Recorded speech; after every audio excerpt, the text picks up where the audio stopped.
இந்த மழைக்கால மாலை பொழுதில் பகலொளி கதிர்களை பருவ மேகங்கள் மறைத்து நிற்க, காக்கையும் கழுகும் வாரா மழை வந்ததென்று கொண்டாட என் மனமோ உன்னை நினைத்து வாடி நிற்கின்றது. கொடூர எண்ணம் கொண்ட மழையோ நினைவுகளை தூண்டி என்னுள் உன்னை உயிரேற்றி வாட்டி வதைக்கின்றது. அந்த மழையின் நாட்களும் அதில் நீயும் நானும் மனம் ஏங்குகிறது, நனைந்தாடும் மயில் உன்னை கண்டிட.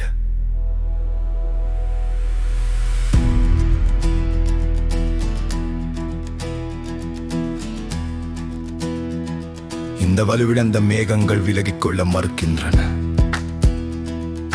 தூரலா இரவின் இராச்சியத்திலும் அவை தொடர்கின்றன. வெண்மல்லிகைகளோ நம் வேதனை சுமந்து பூத்தாடுகின்றன. நீ எங்கே என் உயிரே? வலிகளை களைய நீ வந்திட மாட்டாயோ? சங்க இலக்கிய சோக காதல் கதைகள் போல் நம் காதலும் இந்த மனிதனின் பித்துகளுக்குள் சிதைகின்றது.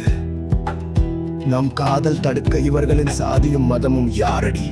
இங்கு வா, என் மடி சாய்ந்து கொள். வாழ்க்கையை நாம் நிர்ணயம் செய்வோம். என் இதயத்தின் துண்டுகளை தூது அனுப்பி நம் காதல் எடுத்துரைக்க முயல்கிறேன். உன் தந்தையோ செவிட்டூமையாய் நடிக்கிறார் சாதியம் சுமந்து. என்னை ஆளுகின்ற பேரரசியே, என் செய்வது நீயே சொல். படை திரட்டி மீட்டுச் செல் என்றால் உடன் வருவேன் நான். ஆனால் உன்னை திருடிச் செல்ல முடியுமா என்னால்? இந்த பிரிவின் வழிகளை விட இறப்பு மேலென்று படுகிறது. நீயும் அப்படியே சிந்தித்து தனிமையில் வாடியிருப்பாய். செவ்விழி செல்வியே என்றவற்றை செய்துவிட்டேன். சொந்தங்களை விட்டு வா என அழைக்கவும் மாட்டேன். நம்மை பிரிக்கும் சாதி மதத்தையாவது காண விளைகிறேன். அவற்றுக்காவது காதலை புரிய வைக்க முடியாதா என்றுதான். என் உயிர்க்குரியவளே, நீ இன்றி மகிழ்ந்து வாழ இயலாது.